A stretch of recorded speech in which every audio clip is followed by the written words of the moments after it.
What's up, everybody? It's your man Christopher Burton, the People's Podcaster, and I'm on live as y'all see today, man. Glad y'all coming in, man. Glad y'all coming in. But hey, welcome to the Straight Up Wrestling Show, man. Hey guys, as y'all saw today, man, we're gonna be doing a little topic and discussion of a gentleman that wasn't too liked by a lot of people, but had to be respected either way you look at it. The Iron Sheik. That's right. We're gonna be talking a little bit about the Iron Sheik today, man. Hosen Cosgrove. Hosen Cosgrove, better known as the Iron Sheik, guys. Now, the reason that I'm coming on here talking about Iron Sheik because this guy has done a lot in this business, man. Whether you like him or not, his character, um, him as a person, whatever, man, you got to respect what this man did and the odds he's overcome to get where he is and where he's built his legacy to be. We're gonna talk a little bit about that today too. But let's go back, man. Let's go back to where it all started in Iran, man. Iran. If anybody doesn't know anything about Iron Sheik, man, back in the day, before he got to WWF, WWE, Iron Sheik was a he was an amateur wrestler. He was an amateur wrestler in Iran. And amateur wrestling in Iran is like the national sport. That's what, if you are a male living in Iran with an ounce of athletic ability, 9 times out of 10, you probably gonna end up playing soccer or wrestling. So yeah. Got Magnum Mag. What's up, Mag? Greetings, Chris. Hope you're feeling better, my brother. Yes, I am, Mag, and thank you for joining in, man. I am feeling better, and thank you for joining in. Um, but yeah, like I was saying, if you were born in Iran as a male back in the day, 9 times out of 10, if you had any athletic prowess about yourself, you're gonna be probably in wrestling or soccer. 9 times out of 10, it'll probably be wrestling. So the Sheik basically built himself up as this collegiate, uh, amateur Greco-Roman, whatever you want to call it, wrestler. And he got good, man. He got good. And he was trained by one of the best wrestlers in Iran at the time. I forget the gentleman's name. But this guy had major pull in Iran. This particular wrestler that trained the Sheik trained him so good that he was revered by everybody, man. People looked at this guy, and I'm talking about the guy who trained the Sheik. They looked at him like he was God. The man was everywhere. He was like the Muhammad Ali of wrestling in Iran. And this guy had everything, the fame, the women, the glory, everything, man. The guy was basically untouchable. Won all kind of Olympic championships, records, gold medals, everything. And this guy trained the Sheik. And Sheik even said, he was like, I can't believe I'm being trained by this guy. And this is such an honor to even be in this guy's presence that he would take me under his wing and train me. And he did. He did. He trained him. And as we know, Sheik became very good. Now, during this time period in Sheik's life when he was training and wrestling, Iran was going through some things. The Shah at the time felt pretty threatened. I hate to say it, but he did. He felt threatened by the guy who trained Sheik because of his popularity with the people. And if anybody knows, in some of those countries, if you can control the people, you have all the power in the world and you will keep it forever. So they ended up later on killing the Sheik's trainer. And yes, it was, kind of shocking. And Sheik was like, wait a minute. Hey, they killed my mans. They killed my mans. Why would they kill a national icon like this, And she started thinking, and by this time, Sheik was already a bodyguard for the Shah. He was a bodyguard. He was the Shah's right-hand man, like the top bodyguard at this time. And if yeah, he had hair and everything, and it was kind of yeah, it was it looked kind of funny seeing Sheik with hair. If you never seen Sheik with hair, he looked kind of he was a young, scrapping young gentleman. It was a lot he was a lot different, a lot different looking then, a lot slimmer, if you will too. So she, got to see a lot of things. Here we go, right here. She got to see a lot of things transpired with the government since he's the Shah's right hand man. And I'll post this right here.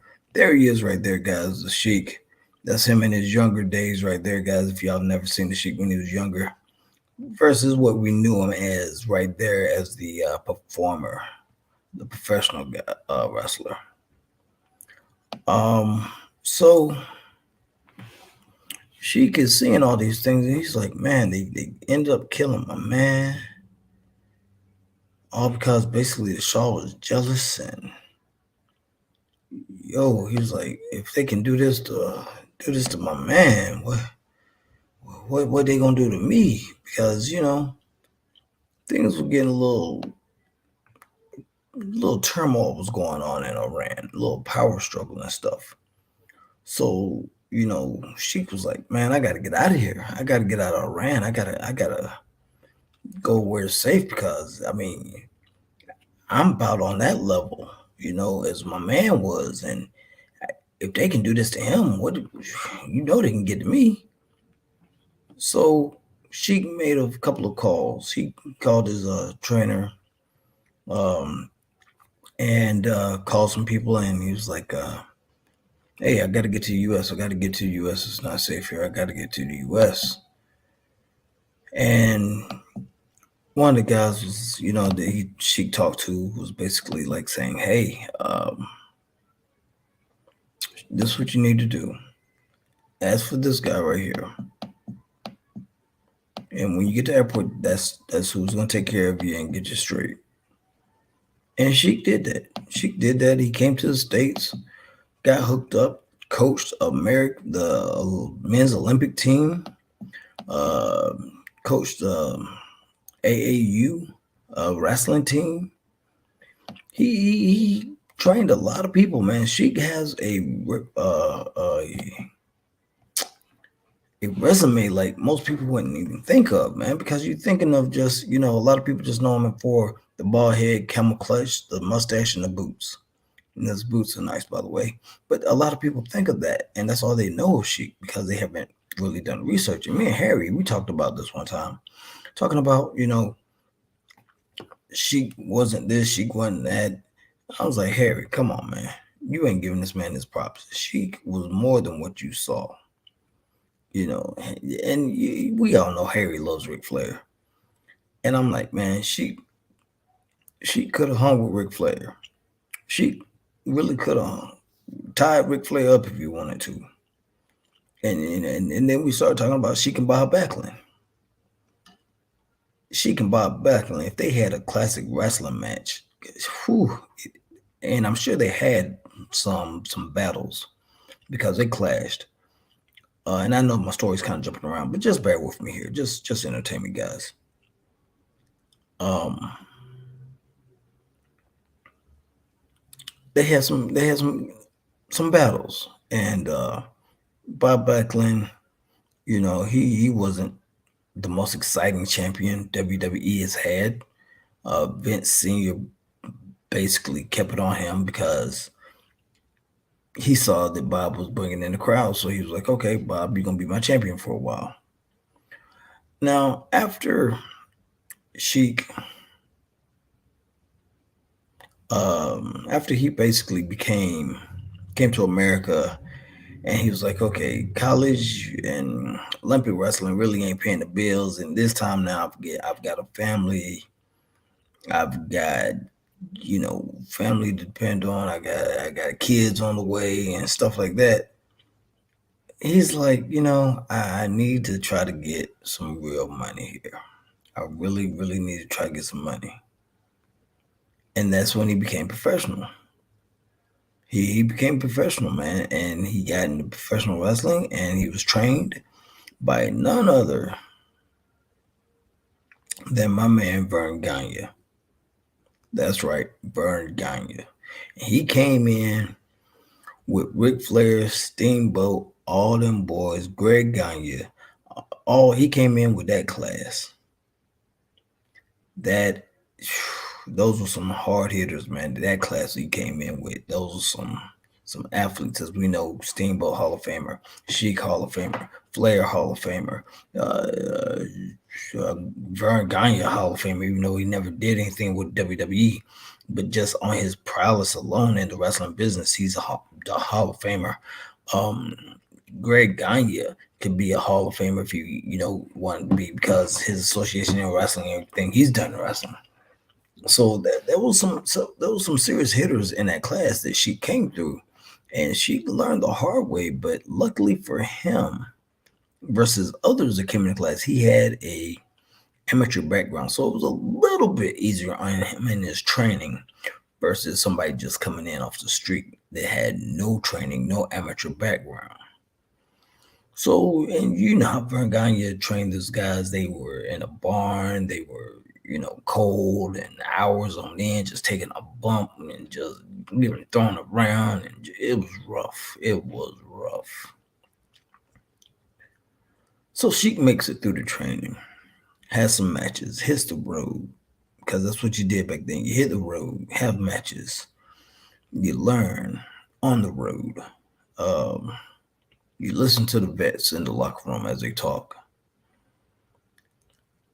And Sheik's character wasn't the character, like I said, that we know when he first started. His character was very boring, very bland. Really didn't know who he was as a character or as a wrestler at the time, and it was just real blah. No excitement to it, no nothing. So later on, yeah, that's right, Harry. Kim Patera and Jumping Jim Brunzell was in that class also. Thank you, Harry. Thank you. So he came in with some heavy hitters, man. She came in with some heavy hitters in that training class. So like I said, she was very boring, very bland as a performer when he first started out. He was, still learning, doing some amateur things in the ring. But the crowd really wasn't feeling him. They really wasn't like, oh, okay, you good, we'll take you. And over time, she was like, okay, they're not really feeling me. I need to change it up. How can I change it up? What can I do? Because yeah, I'm traveling thousands of miles and putting this wear and tear on me, on my body, and the crowd's really not feeling me. And yes, I'm getting paid, I'm taking care of my family. I've got kids now and everything, but I need more. I need something more. I need to just really get me something to get over the top and get some real recognition going, get some momentum going. So he said he went to Vern Gagne, and he was like, Vern, look, man, for me to really make a mark in this business, I need to be a bad guy. I need to be a heel. I got to be. I have to be. So Vern was like, all right, that's how you feel. So be it. And ladies and gentlemen, that's when the rocket ship took off. He shaved his head, got the headdress, got the boots, started growing his mustache out, curling the mustache, and started down in America. And then we were off to the races, man. That right there lit the fire, and he became who we know as the Iron Sheik. He wasn't going by his name, Cosgrove, like he did when he was a baby. He went by the Iron Sheik, and he would come out with the Iranian flag, and oh my gosh, he would just talk trash about America. A lot of you guys know what I'm talking about. You've seen the clips. You grew up during that time, and if you haven't, Go back and look at it. Go back and look at some videos of the Iron Sheik back in the day, man. He was getting heat. I'm talking about like heat like you wouldn't believe. Like if cops wasn't in the arenas that he went to, that man wouldn't have made it out alive.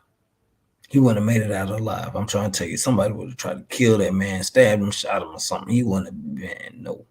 If cops wasn't in the arena, and then not only this during this time frame when he's going to be a bad guy, we have the U.S. and Iranian conflict where there's some U.S. students, and this was national news. This actually happened. National news. There were some students held captive at the U.S. embassy, and they were being paraded on Iranian TV and everything, and that just added more fuel to the fire. They were like, "Wait a minute." Wrestling fans back then believed everything, anything in wrestling. It was real. So they were watching this on the news, American students back in the day being held captive and hostage and all this. And here comes Iron Sheik. America, you ain't nothing but to it. Yeah, America's sucking. Yeah, Iran is great and the Shah is the best thing ever. So you got a wrestler who is 100% Iranian, all in. And then you actually have a national conflict going on over here. Wow. You have really caught lightning in a bottle at that point. At that point, you've caught lightning in a bottle because people are like, oh yeah, you with them jokers. You with them jokers. Yeah, you one of them. We gonna get you. You come to my city, Jack. You ain't leaving alive. And guess what? People paid money to come see the Sheik possibly get beat, or they paid money just so they could get in the building and possibly kill him. I mean, it's true. And by this time, Sheik has really found himself as a wrestler, performer. He's found an identity to get a crazy reaction. And so now he comes out, he dresses the part, he talks the part, he acts the part. And man, it just builds and builds and builds and builds and builds. So we're gonna move on a little further on into a story where now the AWA is like, okay. He's like, Mr. Gagne, I thank you for everything you've done, but hey, this gentleman over here, Vince McMahon, he's making some noise over here. I can make a little bit more money and more exposure. He's got this bigger TV crowd, and I can get more out there more. Goes to WWE or WWF at the time. Goes over there. Same gimmick, same everything. Let me see. Hold on. Magnum, you said the Iran conflict I was very young, but I do remember those days. Yep. Mm-hmm. Harry says they paid money and tickets to send him back to Iran. Yeah, they wanted him to go back to Iran, man. They wanted him to go back. Like I said, they wanted to go back, they wanted to kill him, or they wanted to see him get beat. One of the three, man. You one of the three. Because like I said, you had all this going on with the Iran conflict, and you had the Iron Sheik up here doing his thing. And like I said, man, back in the day, wrestling fans believed any and everything. So because kayfabe and whatnot, and we're gonna get to that in a minute too. Put a pin in that, guys. So here we are. He's in the WWF, doing the same thing, same schnick, doing it all. But this time, he's on a bigger platform. More eyes were on him. He's making more money. He's going to different cities, and people can't stand it, man. The heat is just following him like a wildfire. He can't get rid of it. So they end up going to WWE. Vince McMahon puts him on the national scene. This man goes into a feud with the then champion, Bob Backlund. Now, like I said, him and Bob, they had some epic matches. They did. They had some epic matches. And uh, Bob Backlund was the champion at the time, the WWF champion at the time. And I think he had it for like 5 or 6 years or some ridiculous amount of time.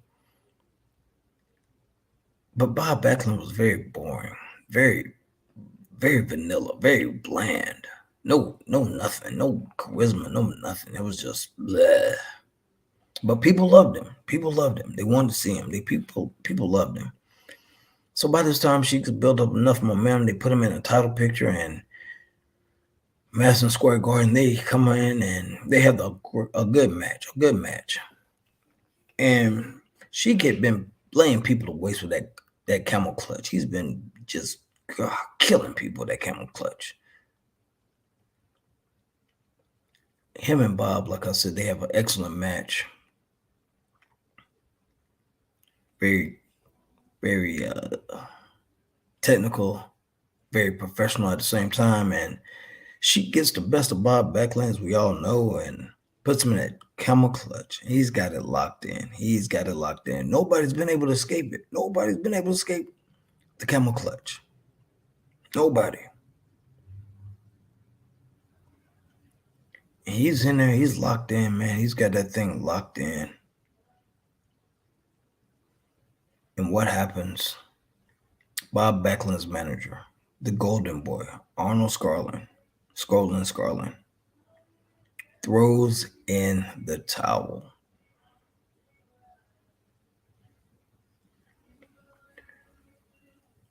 He threw in the towel to save Bob Backlund because he knew with all of Bob Backlund's prowess, ring awareness, skill, everything, all that, he wasn't getting out of that camel clutch. So to save his man, he threw in the towel. All right, Harry. So he threw in the towel. And now we have a new champion, the Iron Sheik. Oh my God. Oh my God. You telling me this bald headed, camel riding piece of trash has one of the most coveted titles in all of professional wrestling, the WWF Championship? And he took it off a man that hadn't been beaten like 5 or 6 years or something ridiculous like that.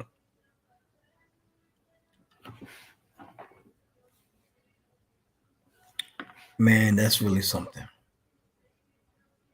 And now we add more fuel to this man's fire. Not only do you hate his guts, he comes out on the mic and talks trash about America. Iran's the best. USA sucks. Patui. And on top of that, he's the champion. Man, look, when I tell you that this is the worst thing that could happen in wrestling fans' eyes back then, it really was. It really was. So here we got Sheik now with the WWF title, the big green title, which I actually have. I have in my possession. The big green title. And it has some autographs on it too for some wrestlers. But anyway, I digress. So he's a champion. He's running roughshod, making more money. His family's set. His kids are set. And when he gets time off, he's at home with his family, playing with his girls. Now you got to think too. Now, if back in the day, we're talking about the early to mid 80s, roughly. Early to mid 80s, roughly. These boys were on the road hard. You hear me? Hard. I'm talking about 364, if not 64 days out of the year. 65, because they worked on Christmas. So you on the road every day, Monday through Friday, Monday through Saturday, excuse me, and possibly even twice on Sunday. Running hard, man, running hard. That takes a toll on you. That takes a toll on your mental. Definitely takes a toll on your physical, living out your suitcase. I mean, you rarely get to go home, and when you do, you know, some wrestlers couldn't adapt to being at home because they were just like, why am I here? I need to be on the road. I need to be making money. And at that point, that's when the wrestling family becomes your actual family in your eyes.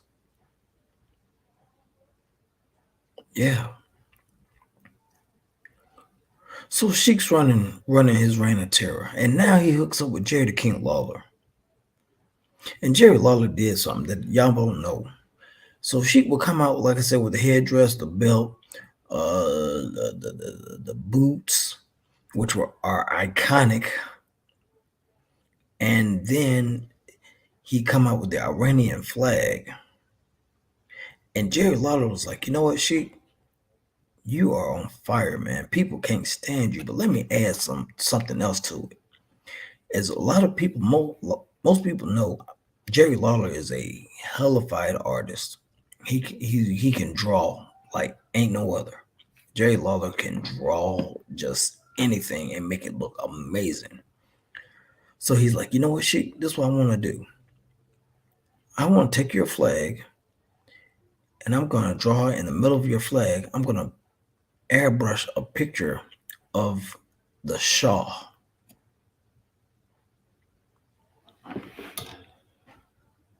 What? You telling me it's not bad enough the man has the look? It's not bad enough he has the gear, the headdress, the boots. It's not bad enough he has the title.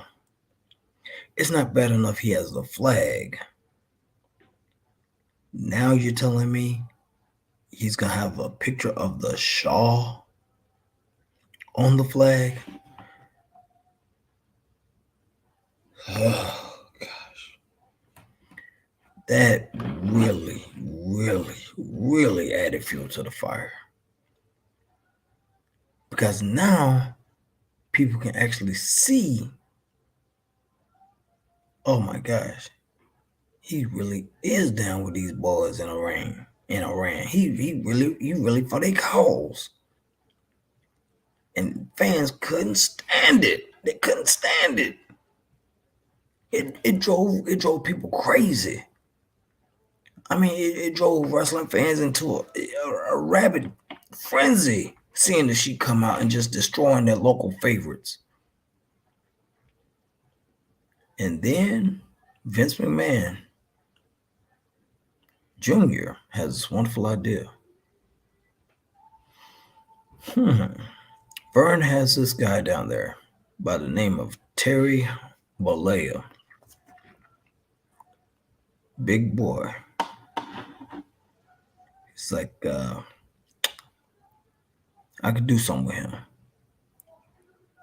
Offers Terry some money. It's like, Terry, I want you to come wrestle for me.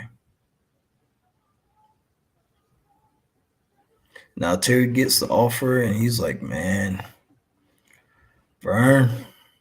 And Terry goes to Vern because he's working at AWA. He's like, Vern, Vince McMahon has offered me X amount of money to come up there, work for him. And he wants to set me up in the title picture, take the belt off Sheik. And that's what he wants me to do. And Vern's like, okay, that's cool. You go work for him. But you come back and bring that title to me. What?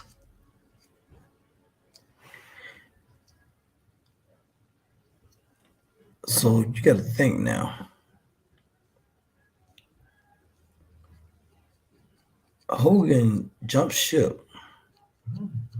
He jumps ship. He goes to WWF, and they set him up as Hulk Hogan. Now, with the machine behind Hogan, Hogan becomes this all American protagonist versus the ultimate antagonist. And man, when I tell you, these two are on a collision course of epic proportions. And this is what made me fall in love with wrestling like it ain't no tomorrow. The championship match, Hogan versus Iron Sheik. And it came on Saturday night's main event. And I stayed up extra late just to see this. I think it was 1983 or 84 when this happened. And I was falling in love with Hogan, man. Hogan was my man. I couldn't stand the Sheik. I couldn't stand him because I was young and I didn't know nothing about the Sheik, until years later. But Hogan was my man.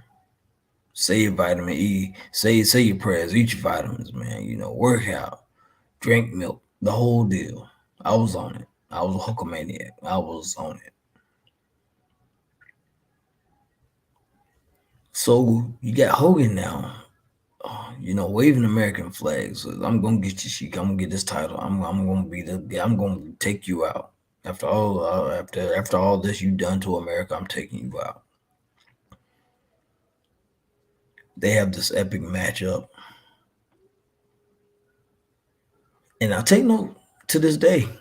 Until then, nobody had broken out the camel clutch. So you thinking at some point she gets Hogan in the clutch, you be like, oh my God, he's got locked in. He gonna beat Hogan. Lord, no, Hogan, please don't, please. And then millions and millions of fans are watching this, and they were there live.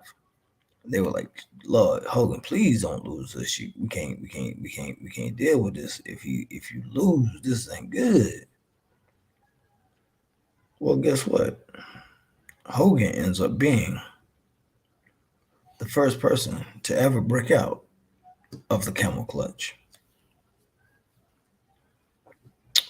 Yeah.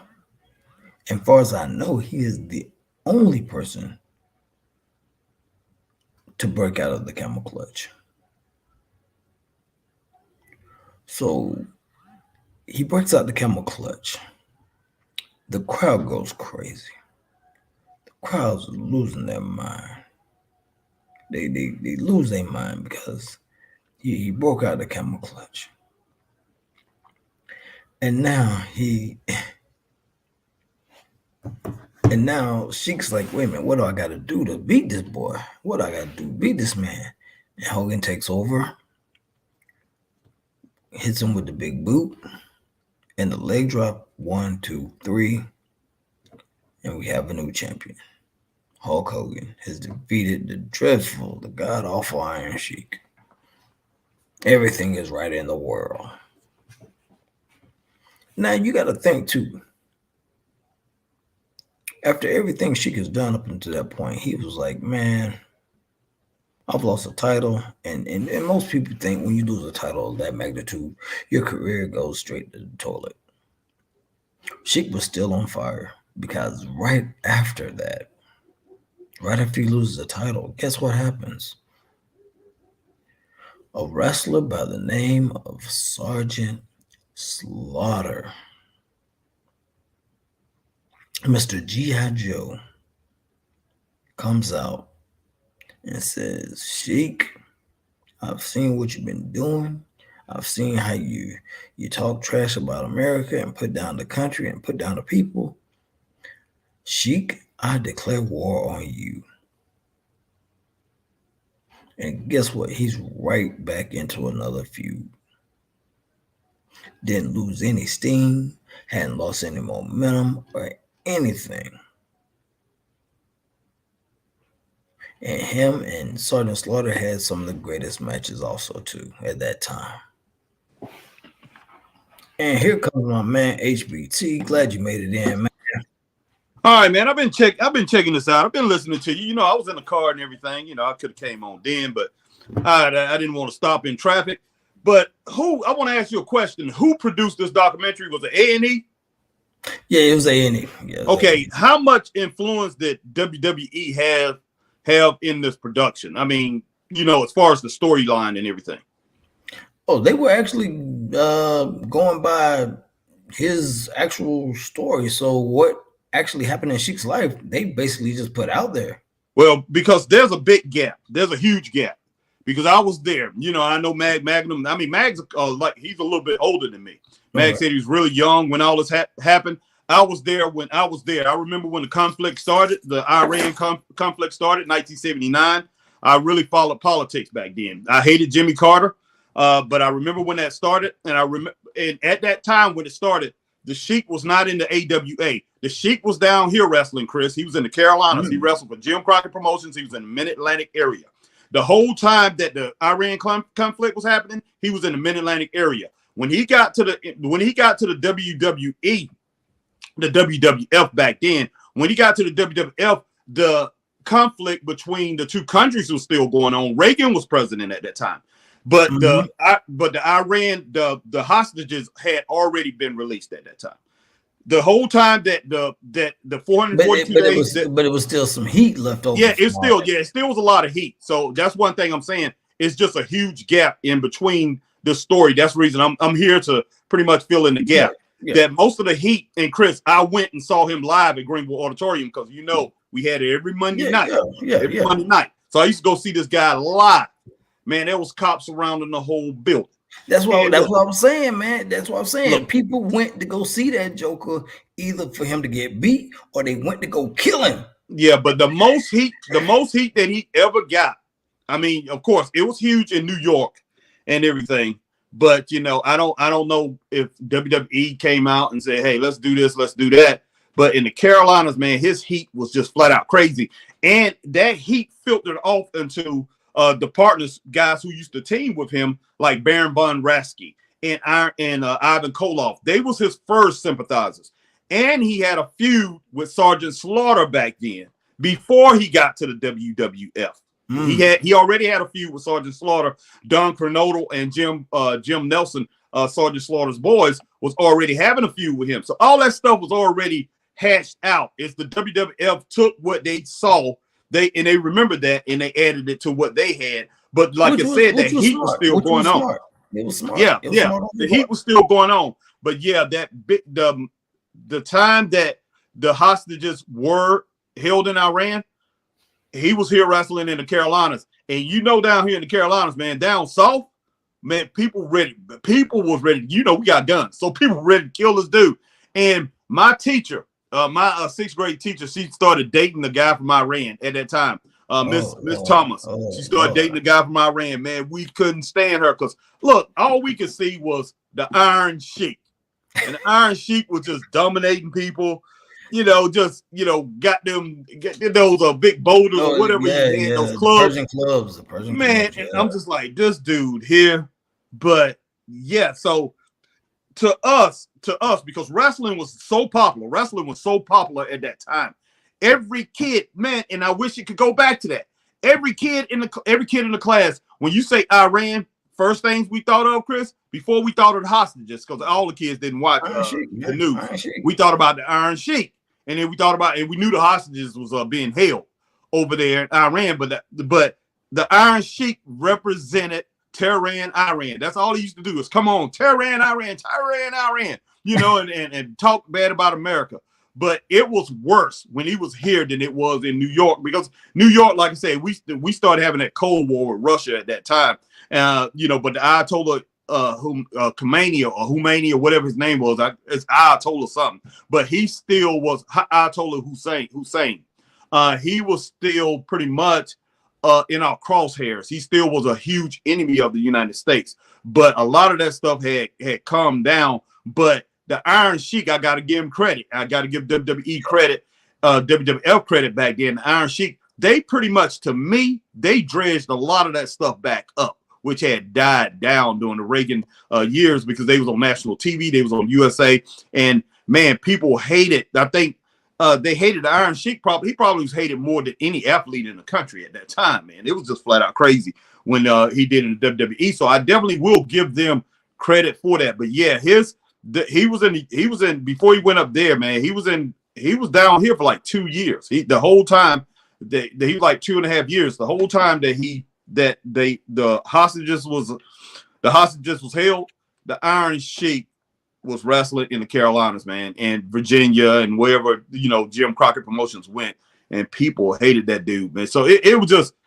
flat out crazy. And I don't know. I still have a disdain for him to this day for that. I don't know I hated him. Man, I don't know. Look, everything, man, everything you heard me say about him or whatever is because, look, that's all I can remember. And man, Come on, Harry, let it go, man. Let it go, man. It's been too long, it's man. like this dude had communications with the doggone people over there holding hostages, man. It's like, that's the way it seemed. And look, he made it seem like that too, man. I mean, he was that strong of a character doing that. So yeah, all that stuff had started, man, before he had went to the WWE. It's just that, when he got to the WWF, the bigger picture came out, and it just man, it blew up, and that actually helped Hulk Hogan. Like they said, like they said on the documentary, if it wasn't for the Iron Sheik, it wouldn't have been the Hulk Hogan. All that heat that they had on him, that pretty much propelled Hulk Hogan to the point where he needed to be. And it just it was flat crazy, man. What's up, Ricky Williams? Liam Oliver in the house. What's up, guys? Man, and it was crazy too, man, because like I was saying, man, when you usually lose a championship after your feud, because him and Hogan had battles up in before they had the title shot, all up and down the Northeast, Right. They working shows and everything way before Saturday Night Main Event, the title shot. Oh yeah. But you gotta think, man, after that, if you lose a heavyweight championship, you kind of go off in obscurity unless you in a major faction or something like that. But like you said on the documentary, Sheik didn't lose nothing. Right. Literally a few days after he lost the title to Hogan, him and Slaughter get back into it. Yeah. And that thing was insane because man, I don't know what it was. They said Slaughter he used to love to bleed, man. He used to love to bleed. And he used to do that a lot in Mid-Atlantic too. And if you don't believe me, go back and look at the he used to do that a lot in the Mid-Atlantic. What was that match? Him and Pat Patterson. Pat Patterson. They said that was one of the most bloodiest matches in WWE history, or WWF history. And basically, when he got to the Sheik, it was the same thing. Right. And they had a feud for a few months or however long it was, man. Keep going. And everything. And it was. I mean, Sheik, he didn't lose anything by losing that title, which was surprising because people still hated Sheik. He still hated him. And now, after this is over, you get a little bit of a break. And guess what happens now? Now they were like, okay, Sheik, we're going to put you in a tag team. Sheik's like, okay, cool. Who am I going to be with? Nikolai freaking Volkov. Come on. Really? And you know who was his first sympathizer over in Mid-Atlantic? With Jim Crockett? Ivan Koloff. So who was a WWF champion at one point? Yeah, yes, he was. But yeah, he was the Russian. He was the Russian. So they took that same blueprint. But later on, like I said, you did have Ivan Koloff, and you had Ivan Koloff rolling along with the man from Tehran, Iran, the Iron Sheik, and then you had Baron von Raschke join up with that thing too. So it was just flat out crazy, man. It was really cool. What's up? Liam says, "Sup, Harry and Chris, Ricky Williams, guys." Like I said, we're gonna go ahead and go with your comments, but yeah, we pretty much not gonna get off course here. But Ricky Williams says, "Sup, Harry and Chris." Nakamura had an open challenge for Survivor Series. People are saying it can be NJPW Kenta. Okay, Kenta Kabushi. Let's see. Whoa. And also Cody said he getting the fifth member. What if it's Dustin Rhodes? That'd be crazy, but highly doubtful. Man, I would love for Dustin to leave AEW and come over. That would be flat out great. Well, there's a word going. Well, we're gonna get on that another, but there's a hot word going around by AEW and Warner Brothers. Okay, all right, we'll talk about that too, man. Yeah. Let's get into that, man, after we finish this. But yeah, what's up, Cal, Billy? What's up, Harry and Chris? There's up, news Cal? that CW can grab another wrestling promotion like TNA or OVW or etc. to work with NXT on partnership. That's what I heard from CW, but that's if WWE takes that partnership. Stephen Larry, that remind me of Gunther today with Iron Sheik, Harry and Chris. Okay, yeah, definitely. But yeah, let's continue to roll, man. Continue to roll. So you got, like I said, now you got Sheik in a tag team with Ivan Koloff. No, I'm laughing at Stephen Larry. No, I do not. No, I do not. No. But they do want to sign Eva Marie. That is flat out stupid. But that, But then that's a whole other story. That's bad, man. That's bad. But yeah, roll on. So you basically got you got an Iranian and you got a Russian tag team. Man. And then so Harry, can it get any worse? I mean, think about it. Like I said, this is in the 80s, man, where everything in wrestling is real. Oh, yeah. So now you got a guy from Iran that has probably in your mind thinking he had something to do with the captives and all kind of stuff and hostages and saying America sucked. And now you got a Russian. Out here saying basically the same thing and singing the Russian national anthem. Can it get any worse, man? Can it get any worse? Man, but like I said, man, it was at that time. It can't get no lower than that, man. You would that one thing about wrestling fans, and I will give them wrestling fans back then. I think a lot of wrestling fans was alike all the way across the country. Because knowing New York, I knew about New York, been there plenty of times before. A lot about up north. A lot of people up in New York is from all kind of places all around the world at that time. They just wasn't from New York. But those American people at that time, probably way more patriotic than what we have now. People was patriotic. Mm-hmm. And they was ready to kill them up there too. And the people in the South, definitely patriotic. But even New York at that time, very patriotic. Because I was wondering at the time when he went up there and he did that same, and they did that same thing. I was like, is the people up there going to respond the same way? And they did. So I was very shocked by that. And I was happy that did happen. That, they was wanting to get at him. I didn't want anything to happen to the Sheik. I was worried about the Sheik. Yeah. I was worried about him. And look, at that time, man, kayfabe was alive and well.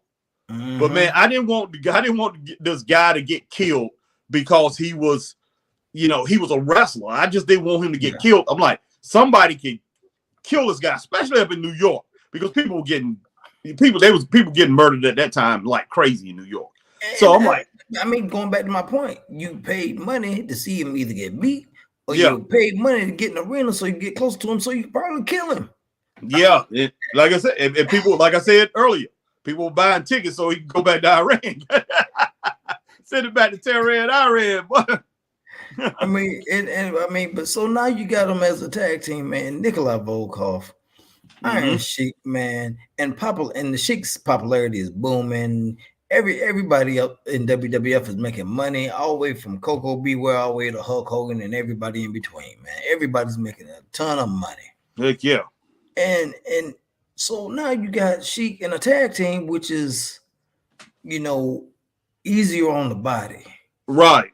Because you get time to little lull time, little time to break, to take it easy and rest a little bit. You ain't got to go singles. You get to put the pressure on somebody else.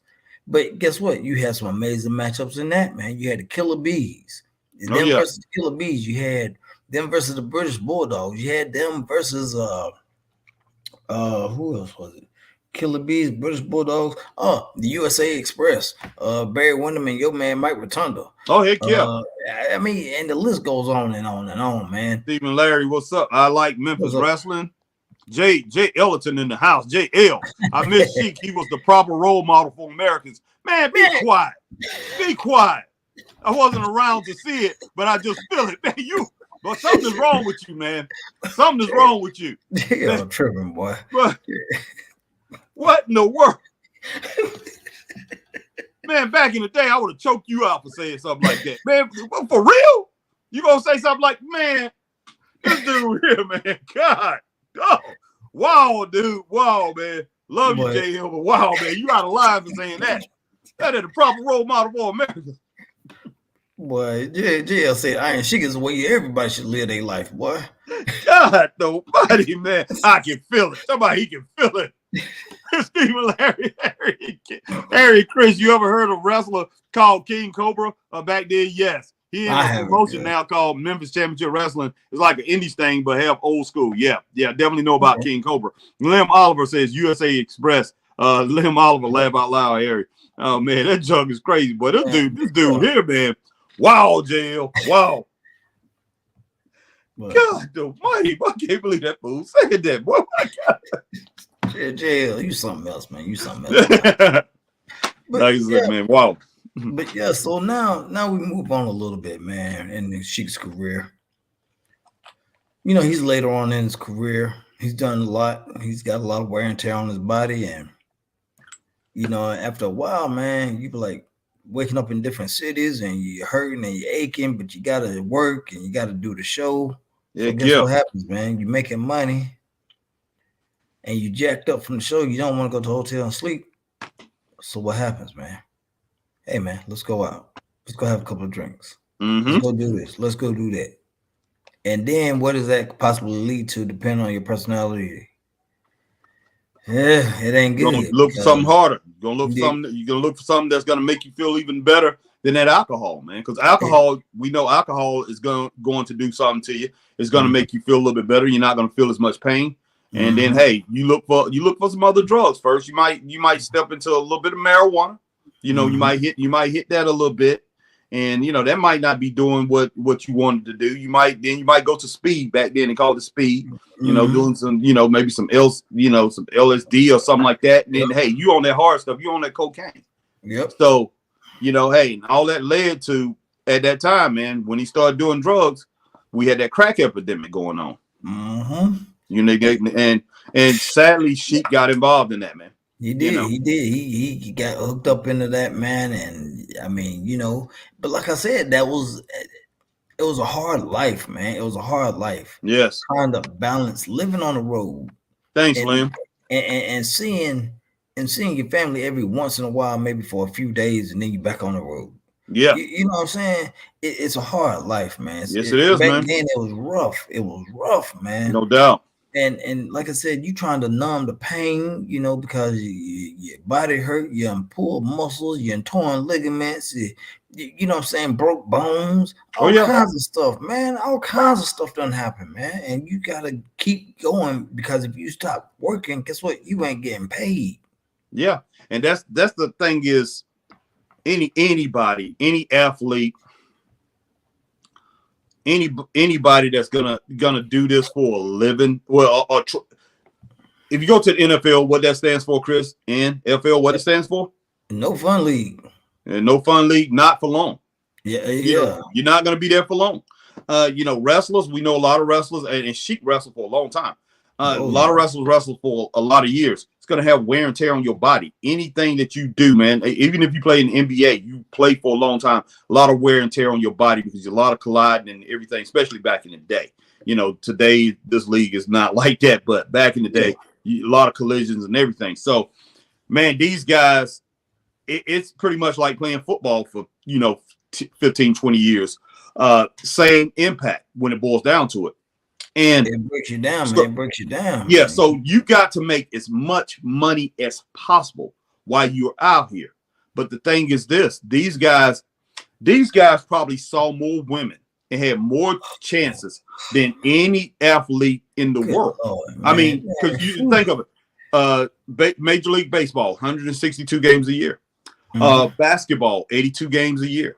The NFL at that time was playing 14 games a year. You know, they're playing 16, I think, up to 18 now, 16 a year. But 14 games during the regular season. So, but these wrestlers, they was wrestling some 365 nights a year, and most of them was wrestling like 300, you know, at that time, 300 days a year, 280, like I said, 320 man, days a year. like I was saying, man, you Monday through Saturday, and Yeah, sometimes you twice on Sunday. exactly. So You out there running hard, man. I mean, yeah, running hard. and these guys, man, they, you know, temptation got them. Not just temptation and drugs, temptation with women, temptation. So many different things out there was getting them. So the money they was getting, all these guys wasn't sending their money home. Some was. They were sending a certain amount home. They were spending their money. They, you know, they. I think a lot of them got into the game because remember, a lot of these wrestlers get in the game when they're very young, young. Yeah. Didn't know how to handle their money. So Piper, I think Piper got in when he was like 16, 16, something like that. 16 when he became a professional. So he was like 14 when he started fighting, you know, but he was 16 when he became a professional. So a lot of these guys, man, had got in very young. They had that money, all that money. And at that time, you know, really didn't know exactly how to handle all of it. Probably sent some home. And a lot of these guys got married early. You know, Iron Sheik got married early.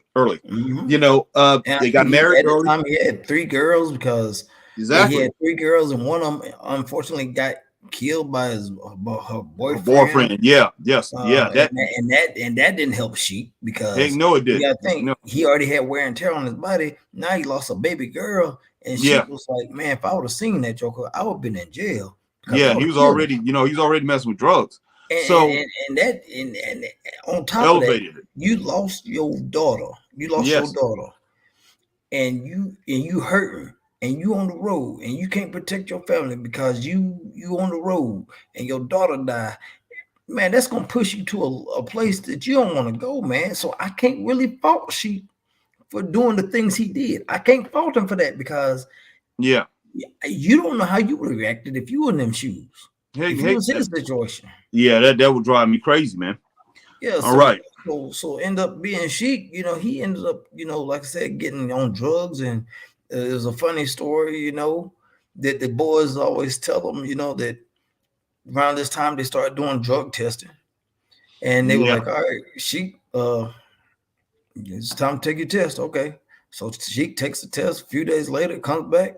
They're like, Sheik, Vince pulls him in the office, like, let me talk to you, Sheik. Your drug test, it came back positive. Sheik being Sheik, yes. Always positive. Yes, that is great.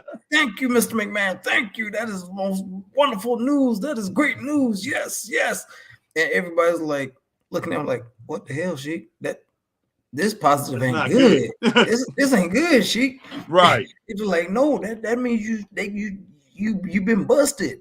Exactly. This ain't a good positive, Sheik. And you know, I mean, Sheik didn't know. He really didn't know. So he was thinking it was a good thing. And you know, but I was like, oh gosh, Sheik, you know. All right. And go ahead, Harry. Yeah, let me go and grab Lim real quick. Lim says Dennis catch up to legends Eddie G, Macho Man, Piper, and etc. Yep. And Lim Oliver says, I think Dustin Rhodes drunk a lot of beer back then. Yeah, he did. Of course he did. Yeah. Lim Oliver, that comedian Richard Pryor, Red Fox, Robin Harris was drinking and smoking. If you saw No Better Blues, drugs, and eat and drank even poor. Let's see. Lim says Dusty Rhodes, I heard was drinking a lot in clubs with wrestlers. Yeah, I'm sure he was. And you said something else too about. See, Harry, you skipped one of those comments. I know, I skipped something. Something about Bernie Mac. Okay, yeah, he said. Go ahead and read that. I heard the Bernie Mac died from too much, Harry and Chris. I see a lot of people too much working. Yeah, man. You can work yourself to death. Yeah, man. You can. You can work yourself to death, man. Don't take care of yourself, and you just out there grinding, working, grinding. You know, you can wear yourself out and run yourself thin, man, and it won't be good. You know. Yeah. And especially if you're doing something physical. I mean, Bernie Mac, at least he was acting, and he was going around. He was doing comedy, and all that stuff. But he was getting involved in a lot of things. I mean, you got to look at somebody like Steve. What is his name? Steve Harvey. I mean, all the game shows that he do, and all the other stuff that he does. he works a lot. And let's see who else. A lot of comedians, especially black comedians, man. A lot of them. They I think do a I lot of think work. Steve said one time, man, he only gets maybe on a good time 6 hours of sleep. Oh yeah. And If Terry if Crews. if if that if Yeah, that Terry Crews works a lot. And I tell you what, man, this right here, doing these podcasts, you're not going to get a whole bunch of sleep when it boils down to it. If you to really do it good and really to really build you got build your to pages and stuff, man, you got to put a lot of hours into things. But you pay the price. You pay the price for success. You're gonna. I mean, it is what it is. But if hey, wrestlers, like I said, wrestlers are on a whole different. They're on a whole different path. So these guys, I've always looked at people like Iron Sheik, Abdullah the Butcher, who wrestled since 1958. He started in 1958, guys. He didn't finish until the 2000s. So this guy wrestled over 60 years. So my deal is this. I mean, he put out more punishment than he took. Oh yeah, easy. My thing is, look, make as much money as you can while you're out there. But if as you coming in, there's somebody that needs to come in. There's a commission or somebody. There's financial advisors that need to come in. WWE need to hire financial advisors. AEW and they need to teach these guys how to handle their money because man. But now the business has changed so much now, man. It has. Man, I mean, guys like one story that's out right now that was talking about the Undertaker talking about when he said wrestling now is soft.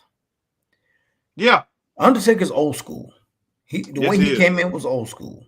Right. And he was like, if you had a broken arm or something or whatever, you just wrap it up and you keep going. They did. You don't take no time off. You keep going. No matter what. And he's like, these guys now, if they get a paper cut, they out for 6-7 months. Yeah, and man. He's like wrestling soft. But what it was, he rescinded that after he thought about it and said, basically what it is, he's like, wrestling hadn't gotten soft. He's like, it's gotten smarter. Yeah. Because he was like, we didn't have trainers that were on the road with us. He was like, if somebody had some athletic tape, that was your damn trainer right there. Yeah. If somebody had extra roll, then he was like, but wrestling's gotten so much smarter and so much so sufficient in handling injuries and taking care of guys.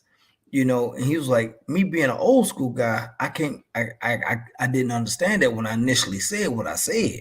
Oh, you're right. But now I'm thought about it. He was like, it's gotten smarter. And he was like, and it's improved and it's actually extended the life of wrestlers down. There's no doubt about it. And made their bodies more conditioned to what we were. Because you walking around with busted knees, torn ligaments, broken necks, and everything. You had to do a show the next night. Yeah, them guys, man.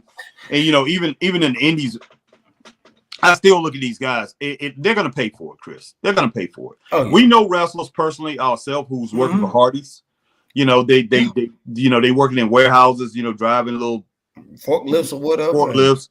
Maybe some of these guys in convenience stores behind a counter. I don't know, but we do know a lot of these guys may have a lot of regular of jobs. Yeah, regular jobs. I mean, we got a duckling who runs around who works the Dollar General. He stocks shelves and he wrestles on the weekend, man. So and it's all over the place. Yeah, exactly. All over the place. So my thing is this. We know these guys don't make a lot of money. Hot dog and handshake is not gonna go far. Nobody is gonna make a retirement on a hot dog and a handshake. Mm-mm. And that's one of the reason I say, we have got to get wrestling back to what it was as far as the regional type deal. It's not going to get exactly like that. And Billy Corgan, he already done messed that up. That's done. So, but man, that's the reason why we got to have the AWA. Not AWA, AEW. Places like AEW, it has to survive and it has to get better. TNA or whatever, if that's what you want to call it. These places, they have got to get better because we need more places for these guys who's really good at it, really dedicated to work. Because so many guys in this business love it, just like Iron Sheik. Let's go back to the Iron Sheik. Iron Sheik loved what he was doing, and Iron Sheik worked it till he was pretty much on his deathbed because he had to. Yeah. And so many guys out here on the independent scene that they love it like that. They love it like the Iron Sheik. That Yeah, they gonna because work it once till you they got to can't do think it no more. like Ric Flair's even said once, and Hogan and all these old school guys have said, once you get once it gets in your blood Mm-hmm. and you get a taste of that real success in this business, it's a wrap. Oh yeah. It's a wrap. It's like you gotten high for the first time. And you like, ooh, I like how this makes me feel. Oh I yeah. need some Oh more yeah. of this, and you get addicted, and you can't stop. I know I'm getting off subject here, but the article I posted in our Facebook group, Ric Flair signed a 2-year deal with AEW and said he can take bumps. Oh, I know, man. I Rick done know. lost his damn mind. I know. Mad Magnum jail is the is the Chico straight up wrestling. Like, wow, wow, man. That was a good one, boy. Stephen Larry's up here laughing at Mad. Stephen Larry, why do you think Eddie Murphy called comedy quit? I'm living good. No need for that. Maybe 1 or 2 acting at that. Yup. Yeah. And Kyle Billy says, yep. What's up, Kyle? Kyle Billy also says, Harry, that Ray told Ray Phoenix and El Helio to slow down in your matches. Darby Allin needed to chill. Okay. Yeah, they say his body's messed up, but Darby, he got a lot I'm of sure problems. he is. I'm sure he Yeah. is. Oh yeah. Kyle Billy, that's why CW don't want to bring another wrestling promotion. I can see it being TNA or Booker's promotion, reality of wrestling to work with NXT. Okay. I could see Booker's oh yeah promotion before I see anybody else because he's tied in with WWE. Yeah, he is. Yes, he is. So And WWE. I could see them. I could see him and WWE working together versus any other company. Yeah, because they're definitely not going to bring in TNA. Because look, WWE is not going to work with anybody else. They're just not going to do it. They're not going to do it. They will work with Booker because, like Chris said, they are tied in together. So, but I mean, they might do it once Vince is completely out of the picture. Once he's completely out of the picture, and we don't know how long that's going to be or if that will happen. If that ever is going to happen, that Vince, Vince, right now he's playing the field. He's teasing and bought 8.4 million shares of stock. I'm like, how much stock do you got, bro? He still got between 20 and 30 million still left. So I'm like, man, this dude here, that's probably the only stock that he want to buy. He might want to, he might be putting that into something else. So who knows? So yeah, Vince may never be out of that until he's dead, he's dead. Exactly. So as long as Vince part of this thing, and Vince is going to run. Vince, as long as his name is here on this earth, Vince is going to make sure he's the one who runs the wrestling business. He's going to have his fingerprint on it some kind of way, man. Yeah. You may not see him at the show. You may not see him on camera, but guess what? He's still working some magic back way back behind the scenes. Yeah, he's still pulling strings, man. You're not going to take anything. I mean, Vince is not going to let anybody come in and pretty much.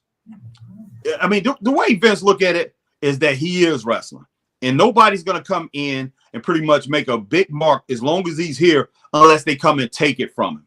They have got to make a move. They got to make a move like WCW, and to do that, man, you have got to be very strong. I don't care. Tony Khan got all the money in the world. Well, what his dad does, all the money in the world, but he could not do it. He could not do it because the guy did not have the business acumen to. And when I'm talking about business acumen, I'm talking about as far as business acumen in the wrestling business. Yeah. Knowing enough in the wrestling business to say, hey, I need this person, that person, this person, that person, this person, because these people have proven themselves in the business that I need these people to be my back. I need these people to run the business. And hey, they're right there. Jim Ross, Tony Schiavone, Arn Anderson was there. Jake Snake he ain't using them. There. He ain't using them. He didn't use them. Exactly. So I'm like, you dodo bird. You stupid. You're a flipping idiot. And what Ric Flair, the whole thing about it, Ric Flair don't care how he's used up there. Ric Flair just want to get paid. And Ric Flair is he's gonna push his drink up there because it's the official drink of AEW now. He's gonna push his drink. Ric Flair is and Ric Flair, that clothing and stuff, because Ric Flair wouldn't be dressing like that. He's dressing like that because he's part of Snoop Dogg's clothing line. Mm-hmm. He's gonna push that, and so Ric Flair knows what he's doing. Now he might get back in the ring because he's like, hey, this is a chance for me to get back in the ring a couple times. But he needs to keep his old buddy out of that ring. I can't stand that. I hate it. I hate it. But you know, he's gonna do what he does. But yes, go ahead and finish up with the Sheik thing, man. Get on out of here. All right. Yeah, because I gotta get ready to go get my baby girl, go get my granddaughter. But so yeah, man. So Sheik, man, like I said, man, he ends up going to the Hall of Fame after a wonderful career. And if anybody ever sat down and really listened to his whole Hall of Fame speech, you will be dying laughing. It is hilarious. That was a good Hall of Fame speech. You get because he was all over the place. He would stop, start again, stop, start again, stop, start again, say something to the fans, and then go into another story. Then he go back to saying something else that he already said before, and then he go into something else, and he mess with the fans. It was all over the place, but it was so entertaining. And then Sheik with the broken language, he was so excited, he really couldn't get his words out, and it was good times, man. But Sheik, man, Cosgrove, he will be missed, man. And no doubt, I mean, he will be missing. That his legacy is one of. Only thing I can say is triumph, man. Triumph, because coming from a war-stricken country to be an Olympic gold medalist, to coach the men's Olympic team, the men's USAAU team, to be the first and only Iranian WWF champion ever, Hall of Famer. The man he's done a lot. Tag team champion. The man has done a lot. Yeah, he has done a lot, man. And I don't care, like I said, if you don't like the guy, his character or anything like that, man. You know what, Kyle, you are exactly right. You are exactly right, man. Yes. Yeah, man. I mean, even though WWE didn't push that angle, but they could have if they wanted to. And look, at that point, Sheik was a little bit different physically, but they could have pushed it. But you know, I don't think it would have got over as good as this Sheik version did. Yeah, and I tell you what, that legacy, he will always have two of the biggest storylines ever in wrestling. God, yeah. Oh my God! And I mean, I know people focus a lot on the one that happened in the WWE. But the main one was the one that happened, you know, when he really was antagonizing the fans is when it was going on. That was when he was in the Carolinas. That was huge. That is legendary. But that one in WWE is legendary too. But yeah, that already had started. But that storyline that, you know, that pretty much went between both companies is one of the best storylines, you know, because you gotta combine them because it was the same thing. It's one of the best storylines that's ever been in wrestling. And it's going to be top 5, always going to be one of the top 5 storylines that ever happened in wrestling, no matter what happens. But yeah, his legacy is set, man, 100%. People will always remember the Sheik. And one thing about the Iron Sheik, he won the World Heavyweight Championship when the World Heavyweight Championship was so hard to get. He won it when it was tough as nails to win a World Heavyweight Championship. So I will give him that, man. He did not win it because Backlund had it for what, like I said, 4 or 5 years or something ridiculous. Yeah, Backlund had it for over 5 years, like 5.5 years. That's crazy, man. That's crazy. Yeah, he beat Bob Backlund. He beat an absolute legend. Don't matter what you think about him or whatever. He was a legend. He was hard to beat. Bob Backlund was one of those guys that pretty much you can look at and say couldn't be beat. That's just how he was. It didn't matter what kind of style you brought to him, how you worked or whatever. He was one of these guys you could look at and say couldn't be beat. I mean, the guy went 2 60-minute draws with Ric Flair. No, I mean, wait a minute. I think him and Ric Flair went at each other twice. You know, Rick, neither one of them got the upper hand. They was going at it. But this guy is an incredible wrestler. He wrestled Steamboat. Him and Steamboat went at it. Him and Nick Botwinkle. He was incredible. And I think Bob Backlund, him and Harley Race had a draw too. So yeah, this guy was something special. And she comes out and beats him. I was stunned. I was stunned. I was flipping stunned. It don't matter that Bob Backlund had some injuries at that time or whatever, I was stunned because look, I saw Bob Backlund's career as he had that title. And so I was shocked. I was in complete shock. Even more than the shock of Bruno Sammartino when he lost. Because superstar Billy Graham. I was shocked. I was like, because Bob Backlund, he was so good technically as a technical wrestler, and he was so strong. And he just had this body, man, that it's like he combined what Bruno Sammartino had, because Bruno Sammartino was just basically a brawler, a brute who just grabbed you. He was like Crusher and Bruiser from the AWA. That's the way he wrestled. That was his style. Grab you, toss you, pick you up, slam you, maybe get in a knee and things like that. That's the kind of wrestler he was. And the way his body was set and the way his defense was, you couldn't get to him. Bob Backlund took that same style and but Bob Backlund added in all that amateur background that and that's what I'm saying. That's what was a perfect matchup with him and Sheik, because Sheik was the same exact. Exactly. And so the only difference. He was from Iran. He was from Iran, States, but they were the same exact. And that's one of the reasons I said, look, I thought about it at that time when I was younger, because I knew about the Iron Sheik winning this Olympic medals and all that. Mm-hmm. And I said, he was an Olympic wrestler. He's a grappler just like Bob Backlund. I said that's the perfect guy to take that title off of Backlund, because you had other guys, man, who was just as good as Backlund. You had other guys that could wrestle like Backlund, but they wasn't in the WWE. They wasn't with the WWF. You had Nick Botwinkle, you had Vern Gagne, but they was in the AWA. You had Billy Robinson. You had over in the NWA. You had Mike Rotundo. You had Dory Funk Jr. You had Ric Flair. You had some technical guys. You had Ricky Steamboat. Ric Flair was more of a brawler, but he was technical. He was people looked at him. That's what he was very skillful that way. But nothing like Bob Backlund. But Bob Backlund, if he would have had to wrestle those guys night after night, Nick Botwinkle, Vern Gagne, Billy Robinson, Dory Funk Jr., Mike Rotundo, those type guys would have, pretty much gave him a harder time. But give me a second, Christopher. But yeah, all right, man. Yeah, we definitely getting out of here, guys. We appreciate each and every one of you coming on here, checking out man, Chris. Man. I wanted to come in and pretty much help fill in some of the things that Chris didn't get. And I know he didn't see it because Chris was very young at the time. He was alive when the Iranian conflict was going on, but he was like, Chris was very young. Or something like that. He was a 2-year-old when it started. But guys, and I was 12 because I know I was 12 years old. But guys, I tell you what, we are out of here. We will see you guys tonight for NXT. And I might come on a little bit later and do something for about 30 minutes or whatever. I don't know if I get a chance. But I'll talk to you guys later, man. We definitely, Straight Up Wrestling Show, me and Chris will be back with you and talk to you guys later. Man, stay straight up. We'll see you guys. Peace.